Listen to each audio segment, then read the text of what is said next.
가정은 천국이 될 수 있습니다.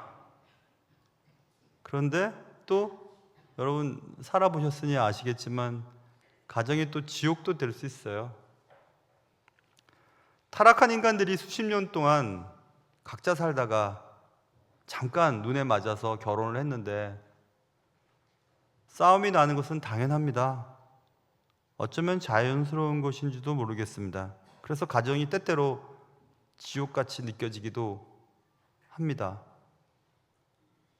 그런데 타락한 인간이 살면서 하나님을 만나고 오늘 본문에 있는 것처럼 새 사람이 되면 새로운 마음을 받는답니다. 그런데 그 새로운 마음은 굳은 마음이 제거되고 부드러운 마음을 줄 것이며 이렇게 써 있습니다. 부드러운 마음. 부드러운 마음을 가진 자들이 함께 모여 살면 그들이 모여있는 가정도 천국이 되고 그들이 모여있는 교회도 또 사회도 또 직장도 천국이 될 수 있다는 얘기겠죠. 그래서 오늘은 이렇게 어버이 주일을 맞이하여 새 마음에 관하여 이야기를 하려고 합니다. 새 마음, 곧 부드러운 마음에 대한 이야기입니다. 부모가 자녀를 대할 때, 또 자녀가 부모를 대할 때, 남편이 아내가 남편을 대할 때 이런 새 마음, 부드러운 마음을 소유하고 그렇게 한다면 얼마나 좋을까 이런 생각을 해보면서 오늘 말씀을 통해서 우리 피차 은혜 받는 귀한 시간 될 수 있기를 주님의 이름으로 축원합니다. 자, 그러면 어떻게 하면 좋을까? 먼저 우리가 믿는 하나님이 어떤 분이신가를 한번 생각해 보는 게 중요할 것 같아요. 우리가 믿는 하나님은 부드러운 하나님이세요. 부드러운 하나님.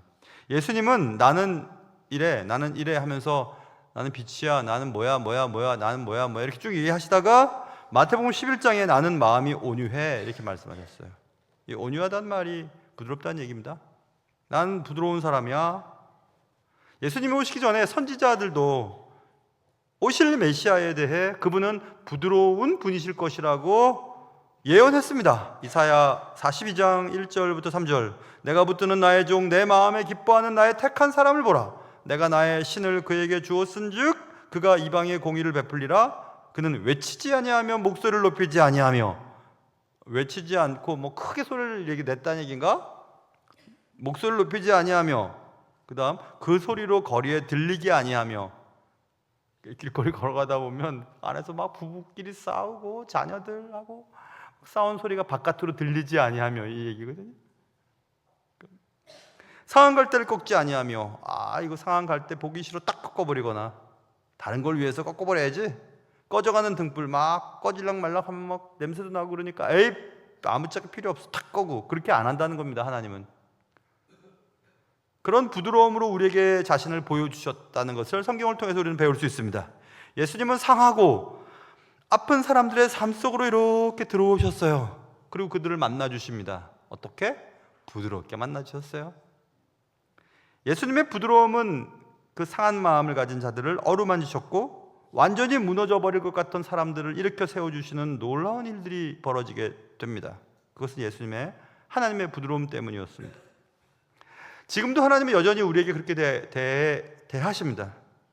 외롭고 또 소원해진 결혼 생활 가운데 방황하는 자녀들 때문에 고통 속에 있을 때, 턱없이 부족한 재정 때문에 매일매일 살기가 힘든 절망 가운데 있을 때, 과거의 실수가 계속해서 내 마음을 아프게 해서 수치심 때문에 상처가 있어서 괴로운 시간을 보내야 할 때, 이 자그마한 몸에 두세 개의 병이 찾아오므로 밤에 잘 때와 또 아침에 깼을 때 너무 몸이 아파서 아픔의 시간들을 보내야 할 때, 그리고 하나님이 내게 가까이 계시지 않은 것처럼 하나님의 침묵 속에서 영적 고독한 시간을 보내야만 할 때, 그때도 주님은 찾아오십니다. 조용히 찾아오셔서 부드럽게 우리에게 말씀해 주시는 분이십니다. 지금 여러분 삶이 너무 힘들어서 간신히 버티고 있는 분이 계시다면, 상한 갈대처럼 언제든 내 삶은 끝날 것 같아, 꺼져가는 등불처럼 위태위태해라는 생각이 들 때도 그때 부드럽게 우리를 대해 주시는 그분께 달려갈 수 있기를 주님의 이름으로 축원합니다. 예수님께서는 상처 입지 않게 우리를 만지실 수 있는 유일한 분이십니다.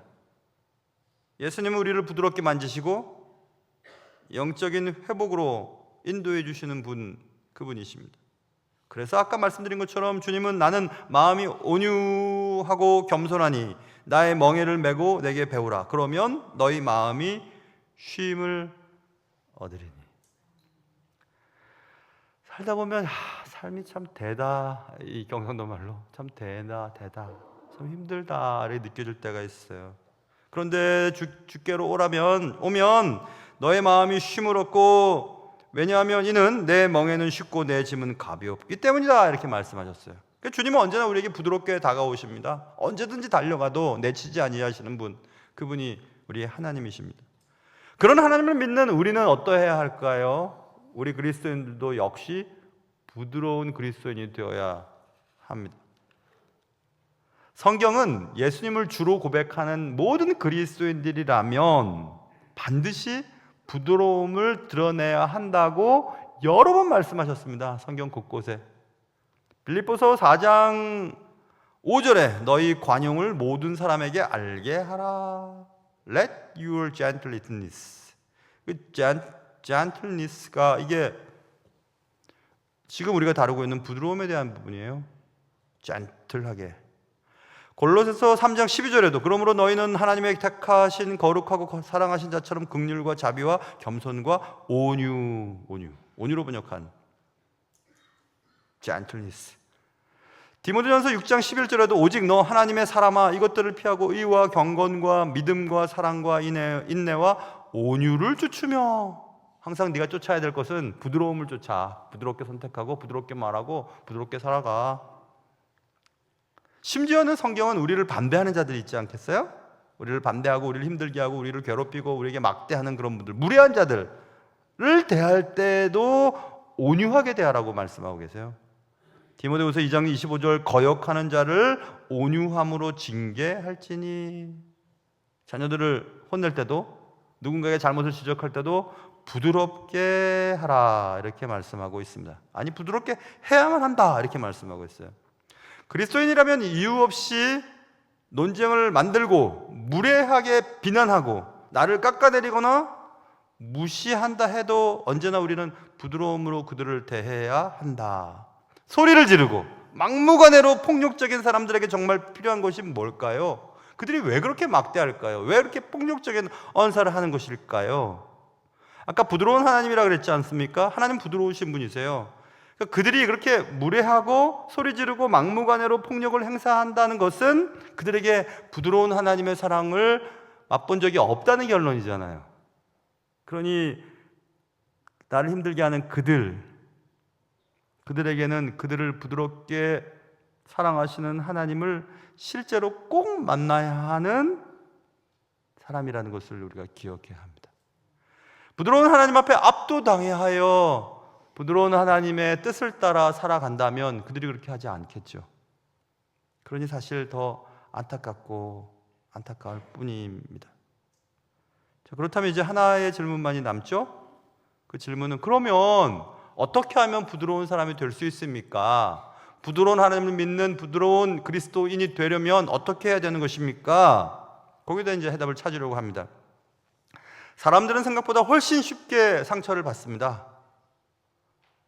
내가 언제 그런 말 했어? 라고 말할 때 옛날에 그런 말 나한테 했어. 그것 때문에 나는 가슴에 상처가 있어. 라고 하는 사람들을 볼 수 있죠.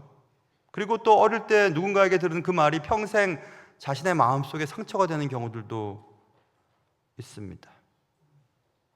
이처럼 사람들은 매우 쉽게 상처를 받습니다. 우리가 매일 마주대하는 많은 사람들 다 똑같습니다. 영혼이 매우 섬세합니다. 그래서 누군가에게 상처를 주거나 또 공동체에 문제를 일으키지 않거나 상처를 받았을 때 그것을 빨리 해결할 수 있는 방법, 부드럽게 대처할 수 있는 방법은 오히려 내적인 강인함이 필요하다는 얘기를 합니다. 강인해야 견딜 수 있기 때문에 그래요. 그리고 내가 다른 사람에게 상처를 주지 않으려면 기분대로, 성질대로 내뱉거나 말하지 않는 절제력도 필요합니다. 또 상처를 받거나 어려움을 겪었을 때에 다시 회복되는, 많이 우리가 들어본 회복 탄력성도 필요합니다. 여러분도 저를 아시고 저도 저를 알고 주님도 저를 잘 아시다시피 제가 얼마나 온유합니까? 온유하죠. 제 아내도 압니다. 기분 나빠도 들으십시오. 그런데 얼마 전에 이런 일이 있었어요. 몇 주 전에 우리 교회 청년 하나가 목사님 고난주간 계속 예배인도 하고 요즘 피곤해 보이시는데 맛있는 거 사드릴 테니까 식당 예약했다는 거예요. 그 녀석 고마운데? 그래서 이제 저랑 집사람이랑 그 청년이랑 셋이 갔어요. 예약 저쪽 식당 안쪽에 예약을 해놨더라고요. 그럼 또 여러분 마음속에 우리 목사님 누가 사준다 그러면 따라 나가나 그러구나. 아닙니다. 제가 식사 다 하고 돈은 제가 냈습니다. 돈은 제가 다 물론 냈습니다. 근데 애 마음이 귀하잖아요. 그렇죠? 그래서 갔습니다. 딱 자리를 잡았는데 좋은 자리를 잡아놨더라고요. 딱 여기서 앉아서 밥을 먹기 시작했습니다. 바로 옆자리에는 수녀님이 그 성당 식구들이랑 와서 앉아 있었어요. 여자 3명, 여긴 여자 2명에 남자 1명. 남자가 저 1명이었어요. 밥을 먹고 있었는데 이렇게 먹고 있었는데 이쪽으로 우르르 사람들이 들어와서 자리를 제 뒤쪽으로 자리를 잡는 것이 느껴졌습니다. 한 10명은 넘은 것 같아요. 두루두루 이렇게 들어와서 앉아 있었습니다. 밥을 이렇게 맛있게 먹고 얘기를 막 하고 있는데 어찌나 시끄러운지 그리고 낮술을 드시는지 막 얼마나 소리가 시끄러운지 모르겠어요. 깔깔거리고 뭐 그냥 전 뒤로 이렇게 있으니까. 그리고 여자들만 다 있으니까는 이걸 내가 해결할 수 있는 사람은 나밖에 없다 싶어가지고 그냥 일어났어요. 나하고 가가지고 딱 가면서 그냥 가면서 일어나지 말할 걸 잘못했네 생각했어요. 등치들이 몇 명 앉아 있었어. 등치들이. 이거 어떡하지? 할 수 없지. 아니 좀 조용히 좀 해주십시오. 거기까지 말씀 됐는데 조용히 좀 해주십시오. 말씀하시는 내용을 다 알아듣겠습니다, 제가. 그리고 이제 제 자리로 왔어요. 그리고 자리에 앉았죠. 제 뒤에는 사람들이 있었고 앞에는 아내와 청년이 있었고 여기는 수녀님과 여성도들 2분. 밥을 먹는데 이쪽에 밥을 먹잖아요. 밥을 먹는데 다리는 달달달달달달달달. 왜냐하면 이쪽에서 이 사람들이 와갖고 행패 부릴 것 같아갖고 영화 같은데 보면 그렇잖아요. 와가지고 막 끌어내서 그 다음날 신문에 이제 충신교회 담임 목사 갈빗대 3개 나갔다 뭐 그런 얘기 나오면 큰일 나잖아요. 그래서 달달달달달 떨고 있는데 정말 그 중에 등치가 큰 사람이 왔어요 저한테. 와가지고 잠깐만 보시라고 보니까 근데 그분이 사장 같아요. 사장. 근데 아니 우리 직원들 와서 여기 지금 회식하는데 이게 기분 잡치게 만든다고 사과하시라고 우리 자꾸 직원들한테. 제가 뭐 이딴 사람이 다 있어? 라고 얘기했다간 또 들고 맞을 것 같아갖고 그냥 알겠습니다. 죄송합니다. 죄송합니다. 또 제 아내도 막 놀랐어요. 생전 안 그러던 남자 제가 그러니까 막 잘못해 갔어요. 가지고 뒤에서 막 비난의 소리가 들렸어요. 제가 전할 수는 없어요. 제가 전할 수는 막 뭐라고 그러는데 밥을 먹는데 달달달달달달달 저 사람들이 또 계속 떨었습니다. 그리고 근데 제 아내가 나중에 물어봤어요. 당신 생전 안 그러던 사람이 왜 그랬냐고 그랬습니다. 그치 내가 이상한데 당신이 가갖고 따지면 따지지 나는 안 그랬는데 한 번도. 집사람은 그런 거 따져요. 조용히 해달라. 그럼 저는 또 달달달달달 떨면서 또 어떻게 될까봐. 근데 이번엔 내가 그렇게 해갖고 달달달달 떨고 있었어요. 아이고 참. 집사람이 물어봤어요. 왜 그러냐고, 왜 그랬냐고. 잘못했다 잘했다가 아니라 왜 그랬냐고 이렇게 얘기를 했어요. 제가 가만히 생각해 봤습니다. 왜 그랬을까 내가. 근데 가만히 생각하면 제 내면 깊숙이 들여다봤더니 지난 겨울부터 올해까지 이 나라가 정말 너무 힘든 거예요. 너무 힘들어요. 누가 잘못했다 떠나서 정상적이지가 않은 이게 왜 이런가? 소위 권력자들이 일반 국민들을 알기를 뭘로 하는 건가 도대체? 그리고 세계적으로 볼 때 소위 패권 국가들이 그렇지 못한 국가들에 대해서 막 행패를 부리는 장면들이 너무 힘들었구나 내가. 그런데 무리들이 와가지고 소수의 사람, 그것도 남자 한 명 있는 그거를 아무 사람이 없는 투명인간처럼 생각하면서 자기들 이렇게 다 하고 술 마시고 막 얘기하는 게 막 너무 싫었던 것 같아요. 갑자기. 이해되십니까? 얼마나 제가 생각해보니까 의로운 짓을 했는지 모르겠어요. 그래갖고 제가 그래 그것 때문에 그렇구나 싶어가지고 그 얘기를 했어요. 다수의 사람들의 폭력 앞에 나같이 하찮은 자들이 할 수 있는 것은 한번 성을 내는 것 뿐이지 라는 생각을 했더니 아내가 잘 이해하더라고요. 그랬나 봐봐. 넘어갔거든요. 며칠 전에 우리 여기 북가자 여기 주민센터 동대장님, 예비군 동대장, 소령 동대장 있잖아요. 동대장이 제가 8사단 포병인데 포병 장교인데 거기도 8사단 포병에서 근무를 했어요. 그러니까 장교 후배인 거예요, 저보다 한참. 그래서 저는 이 북가자 이동의 최고 높은 동대장이지만 제가 만나면 가슴 빡빡 치면서 우리 동네 잘 지키라고 맨날 그러거든요. 미안해갖고 밥 사준다 그래서 밥 넷이서 밥 먹었어요. 근데 또 떠드는 사람들이 또 등장했어요. 다른 식당인데. 근데 또 막 일어나려고 그랬어요. 그랬더니 아내가 그러지 말라고. 뭐 그래갖고 제가 참았어요. 내가 왜 요즘에 이러지? 안 그랬던 사람인데? 스트레스를 너무 많이 받나 보다. 요즘에 최근에 그런 게 있었나 보다. 생각하면서 제가 깨달은 게 있었어요. 그래. 상황이 힘들고 또 불의한 것을 보았을 때 소리를 지르거나 분노하는 것은 약한 사람이 그렇게 하는구나 생각이 들었어요. 아까 말씀드린 것처럼 절제하고 또 회복 탄력성을 갖고 자제력을 가진 자들은 오히려 그럴 때 버틸 수 있거든요. 힘을 딱 누르면서. 근데 그렇게 할 수 없었다는 것은 내가 지금 힘이 빠져 있구나. 그래서 성경에서 부드러움이라고 하는 표현을 쓸 때는 가혹함과 폭력과 엄격함과 냉혹함을 대조해서 쓸 때 그 단어를 썼거든요. 그러니까 폭력과 엄격함과 냉혹함과 가혹함을 당했을 때에 그것을 누를 수 있는 것은 힘이 있어야 가능하다라는 생각을 해보게 되었습니다. 그 말은 맞는 것 같아요. 안식년 때 2년 전이죠. 안식년 때 어느 나라의 집사람이랑 길을 걷다가 길 위에서 싸웠습니다. 백인들이 다 쳐다봤어요. 저 사람들 뭐 하나 싸웠어요. 크게 싸우지 않았습니다. 여러분이 생각하는 것처럼 뭐 주먹질하고 뭐 그러진 않았어요. 말로 이렇게 다퉜어요. 근데 그 다툰 거는 저의 절대적인 잘못이 있었습니다. 왜냐하면 안 하던 짓을 또 했거든요. 내용은 이런 겁니다. 내용을 얘기하면은 여러분 또 그것만 조금 들으실 것 같으니까 새벽에 제가 새벽 예배 때 한번 할게요. 그냥 그런 거예요. 뭐냐면 제가 그랬어요, 아내한테. 당신이 안 믿으면 누가 날 믿어줘? 라는 얘기를 했어요. 맥락을 여러분 무슨 맥락인지 궁금하시죠?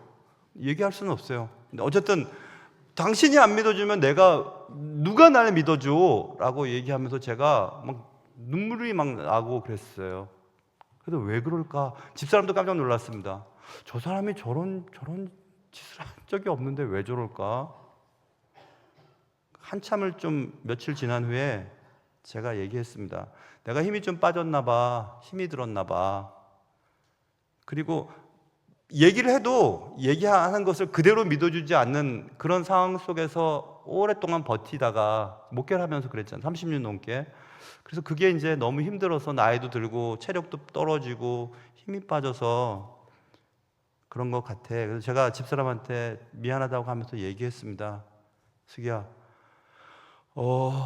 내가 힘이 좀 지금 빠져 있는 것 같아. 힘이 생길 때까지 조금만 기다려줘 라고 얘기했어요. 그랬더니 집사람이 알겠다고 그랬습니다. 아, 그렇구나 생각했습니다. 부드러운 마음이 태어나면서부터 온유하게 태어난 사람은 없어요. 태어날 때 막 태어나면서 엄마 힘들었지 하고 태어나는 애가 없어요. 막 울지. 그래서 부드러운 마음을 우리가 갖는다고 해서, 가지려고 한다고 해서 가져줄 수 있는 게 아니구나. 그럼 어떻게 그것을 얻을 수 있을까? 그것은 여러분, 은혜의 결과로서 주어지는 것이라 오늘 본문에서 말하고 있잖아요. 새 영을 주면 새 마음을 줄 텐데 굳은 마음은 사라지고 부드러운 마음을 너에게 줄 거야 이랬잖아요. 그게 오늘 말씀입니다. I will give you a new heart. 새로운 마음을 준다는 겁니다. 새로운 마음. 새로운 마음. 그것은 돌 같은 마음을 치우고 부드러운 마음을 줄 것이다. 아, 그렇구나. 부드러움은 은혜의 적용으로서 이해해야 되겠구나. 은혜라는 것이 뭘까요? 은혜라는 것은 받을 자격이 없는 자에게 베푸는 호의라고 말할 수 있어요. 그래서 그 은혜와 관계되어 있는 부드러움은 이렇게 정의를 내릴 수 있습니다. 온유함이란, 부드러움이란 받을 자격이 없는 사람에게도 은혜를 베푸는 태도증으로 번역이 돼요. 나한테 막 함부로 해요. 막 나한테 대놓고 막 얘기해요. 당신은 어떤 사람이야? 이렇게 얘기하고 막 화를 내고 반응할 수 없는 사람에게 뭐 지위나 나이나 뭐 가진 것을 때문에 혹은 다수에 의해서 폭력적으로 행동할 때 그것을 당하는 사람은 정말 힘이 들지 않겠어요? 그래서 그런 사람들을 보면 보고 싶지도 않습니다. 말하고 싶지도 않고 쳐다보고 싶지도 않아요. 자꾸 그런 일을 하면. 저 사람은 내가 호의를 베풀어도 저 사람은 호의라고 생각하지 않아. 그들은 권리라고 생각하면 계속 저럴 거야. 그러니 꿈틀을 한번 해봐야지 라는 생각들을 여러분 다 할 겁니다. 저도 합니다. 그럴 때 하나님의 은혜를 주시면 그 은혜를 통해서 저 사람은 호의를 받을 자격이 없는 사람이야 라고 단정 짓지 않고 하나님 주시는 새로운 은혜로 그분에게 자격이 없지만 호의를 베풀 수 있는 태도로서의 부드러움, 그것은 하나님으로부터 온다는 사실입니다. 우리가 노력한다고 되는 게 아니에요. 내가 오늘부터 참아야지, 남편이 아무리 뭐라도 참아야지, 아내가 뭐라 그래도 참아야지, 자식들이 아무리 속을 썩여도 참아야지 한다고 되는 게 아니에요. 참다가 폭발해버리면 더 실망스러운 일들이 생기거든요. 그게 되는 게 아닙니다. 그래서 그러면 어떻게 해야 되지? 어떻게 해야 되는 걸까? 그러면 어떻게 해야 되는 거야? 거기에 대한 답을 찾아야 되는 겁니다. 먼저 우리가 해야 될 것은 그리스도의 하나님의 부드러움을 우리가 계속 기억해내는 일입니다. 계속해서 하나님께서 나를 대하셨던 방식을 계속해서 잊지 않고 기억해내는 거예요. 내가 그렇게 죄를 짓고 내가 똑같은 실수를 범하고 내가 그렇게 하나님의 마음을 아프게 하고 그렇게 내가 못되게 굴었지만 하나님은 내게 어떻게 대하셨지? 아, 하나님은 나에게 끊임없이 부드럽게 대하셨지. 아, 나도 그 방식대로 다른 사람을 대해야 되겠구나. 거기까지 가야 되는 거예요. 그런데 여기서 우리가 꼭 기억해야 될 것은 부드러움이라고 하는 것이 무조건 다른 사람의 잘못을 용서하고 아닌 것처럼 무시하는 태도를 보이라는 것은 아닙니다. 왜냐하면 하나님께서 내 잘못을 그냥 무시하고 없었던 것처럼 여겨주시지 않았거든요. 하나님은 항상 특별한 방식으로 그 문제를 해결해 주셨습니다. 하나님이 하신 특별한 방식은 전적으로 자격도 없고 죄에 뒹굴고 있고 매일 실패하는 자들에게 여전히 우리를 포기하지 않으셨다는 거예요. 내 마음속에 지워버리지 않았다는 겁니다. 그래서 지금도 여전히 우리를 용서하시고 사랑하시고 돌보시고 양육하고 계십니다. 우리는 그것을 기억해야 된다는 겁니다. 우리 그리스도께서 하나님께서 나를 어떻게 대하셨지? 끊임없이 용서하시고 다시 새롭게 기회를 주시고 계속 돌보시고 계속 잘할 때까지 양육해 주시는 그 하나님이 날 대하시는 방식으로 다른 사람도 대해야 되겠구나 라고 생각하는 겁니다. 그것이 첫 번째고, 그렇게 한 자는 그런 부드러운 마음으로 어딜 봐야 되냐 하면 자기를 봐야 됩니다. 자기 자신에 대해서 자기 자신을 부드럽게 대해야 합니다. 사람들에게 깊은 상처를 입힐 수도 있었겠죠. 그리고 다른 사람들로부터 깊은 상처를 받은 경우들도 있을 것입니다. 잘못된 투자를 해서 가정 전체의 경제적인 것들을 후청하게 만들 수도 있었을 것입니다. 또 도덕적으로 실패해서 가족들에게 씻을 수 없는 상처를 주는 경우들도 있을 수 있습니다. 또 하나님이 여러분에게 맡기신 소명 있잖아요. 교회에서의 어떤 저처럼 전임 사역자의 소명 말하는 게 아니에요. 이 아이를 너에게 맡겨준다. 이 배우자의 신앙과 구원을 너에게 부탁한다. 이런 부모님, 내게 상처만 줬던 부모님으로 모셔야 된다. 나를 매번 힘들게 하고 내 마음에 상처를 주는 자녀들 끝까지 포기하지 않아야만 한다는 그런 소명들 말입니다. 하나님이 여러분에게 맡기신 소명. 그 소명을 저버린 적도 있었을 것이고 저버리고 싶은 마음도 가져본 적도 있을 것입니다. 그만둬야 되겠다. 그래서 실제로 그런 일을 한 이후에 그 실수한 한마디, 한 행동 때문에 평생 스스로에게 벌하며 살아가는 분들도 계세요. 그때 그렇게 하지 말았어야 되는데 내가 왜 그 말을 해서 내 배우자에게, 내 자녀에게, 내 부모님에게 그렇게 마음의 상처를 주었을까? 그러면서 계속 자신을 질책하고 나는 끝이야, 난 끝이 났어, 나는 도대체 안 돼 라고 생각하면서 자신에게 철저하게 자신을 비난하는 그런 일을 하지 말아야 된다는 겁니다. 예수 그리스도의 죽음과 부활을 근거로 하여 내게 주신 하나님의 은혜를 내 스스로에게 적용을 하라는 겁니다. 그것이 필요한 이유는 그래야만 힘이 생겨서 다른 사람을 용서할 수가 있게 되는 것. 그것 때문에 그런 거예요. 여기서 몇 가지 생각들을 한번 해볼 수 있습니다. 여러분, 하나님 외에 완전한 존재는 이 땅에 없습니다. 완전하지 않아요. 배우자는 여러분을 계속 실망시킬 겁니다. 자녀는 여러분의 기대를 계속 저버리게 될 것입니다. 목회자도 여러분의 기대만큼 충분히 주님이 원하시는 삶의 방식대로 살아가지 못하는 것을 볼 수도 있을 것입니다. 그럴 때 완전하지 못한 내 배우자나 완전치 못한 내 자녀를, 내 부모를, 완전하지 못한 목회자를 바라보면서 내 삶이 흔들린다면 그러면 어떻게 해야 될 것인가? 우리는 이제 선택을 해야 됩니다. 계속 나를 힘들게 한, 그리고 내가 힘들게 한 사람들로 인해 그들을 정죄하거나 또 내가 내 자신에 대해서 계속 벌하면서 힘든 길을 걸어갈 것인가? 혹은 자격 없는 나에게 끊임없이 베풀어 주시는 하나님의 호의를 기억하면서 내게 함부로 하는 자들을 끊임없이 용서하고 다시 한번 그를 받아들여 보려고 하는 마음을 정하고 주님이 걸어가셨던 그 부드러운 길을 걸어갈 것인가 선택해야 합니다. 그런데 그것을 선택하기 전에, 어떤 길을 갈까 결정하기 전에 꼭 다시 한번 생각해 보아야 할 것은 지금까지 나를 하나님께서 어떻게 대해 오셨는지 그것을 꼭 먼저 생각해 보셨으면 좋을 것 같아요.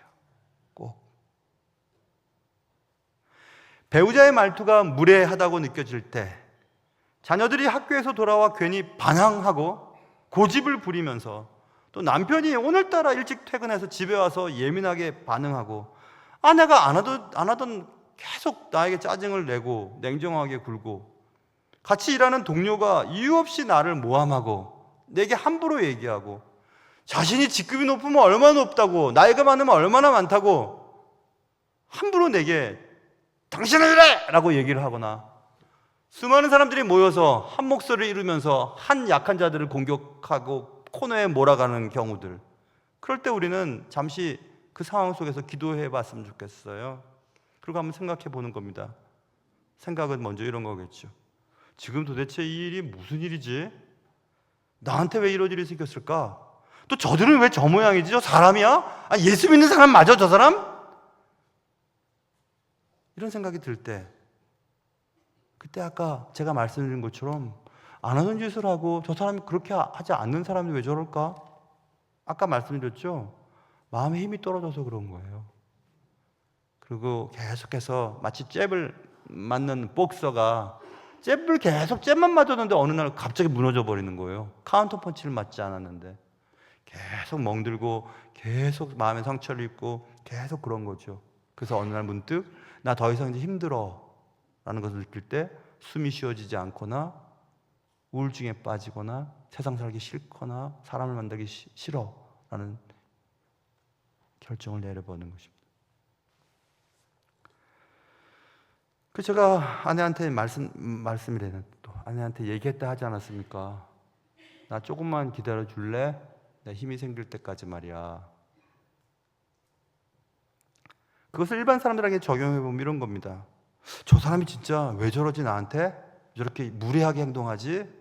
무례하게 말하지? 무례하게 저렇게 하지?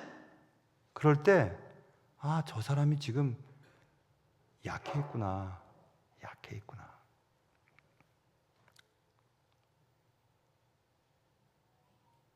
그 사람이 지금 지쳐 있구나. 분명히 예수 믿는 사람이고 분명히 배운 사람이고 분명히 괜찮은 사람인데 그것을 누를 수 없을 만큼 약해 있구나. 힘이 빠져 있구나. 라는 사실을 인식한다면 또 한 번 용서할 수 있지 않을까? 지금 당장은 얼굴 쳐다보기 싫지만 그리고 다시 받아들여야 하지 않을까? 부드러운 태도로 그를 내 삶에서 쳐냈다면 다시 큰 원을 그려서 안으로 들여보내야 하지 않을까? 라는 결정을 내리기가 조금 수월해질 것 같습니다. 우리는 억지로 부드러운 마음을 소유할 수가 없는 존재들입니다. 억지로 참으면 폭발해 버릴 테니까. 그래서 대단한 희한한 사건이 벌어지면 동네 사람들과 인터뷰하면 동네 사람들이 얘기하면 난 깜짝 놀랐어요. 저 사람은 그런 사람이 아니었어요. 얼마나 순한 사람인데요. 대부분 그런 얘기를 해요. 왜냐하면 참았기 때문에 그런 거죠. 하고 싶은 말 다 하고 뭐 소리 지르고 다 지르는 사람들은 사실 건강하더라고요. 보니까. 그 옆에 아무 소리 못하고 참아야 하는 사람들은 건강이 나빠지고 말입니다. 부드러운 마음에 대한 얘기를 합니다. 부드러운 마음은 가정에 있어서 필수적입니다. 부모가 자녀에게, 남편이 아내에게, 아내가 남편에게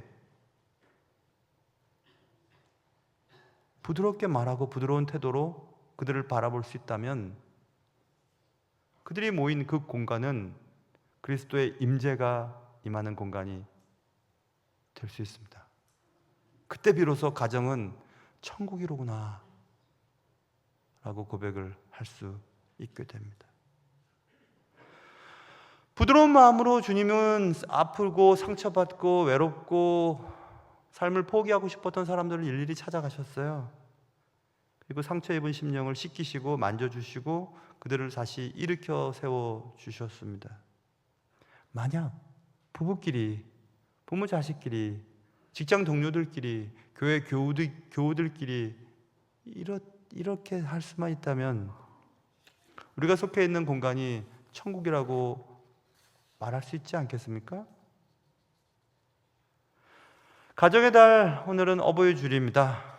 부부에 대한 이야기를 할까, 부모 자식에 대한 이야기를 할까 하다가 가장 중요한 게 뭘까 생각을 해보게 되었습니다. 사랑하는 성도 여러분, 부드러운 사람이라고 예수 믿는 사람은 아닐 겁니다. 그러나 예수 믿는 사람이라면 부드러운 사람이 되어야 합니다. 왜냐하면 우리는 새로운 영을 받고 새로운 마음을 공급받았기 때문에 그렇습니다. 저나 여러분은 아직 계속 부족하고 가야 할 길은 먼 것 같습니다. 그리고 여전히 다른 사람 마음 아프게 하는데 선수입니다.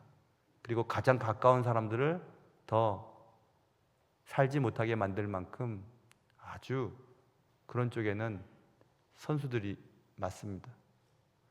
그럼에도 불구하고 주님을 바라보시고 내 마음이 조금 더 부드러운 마음으로 바뀌어갈 수 있도록 계속 기도한다면 조금 나아질 수 있지 않을까 이런 생각을 오늘 해봅니다. 여러분과 저에게 그런 은혜가 있기를 주님의 이름으로 축원합니다. 하나님 아버지, 우리에게 부드러운 마음을 주십시오.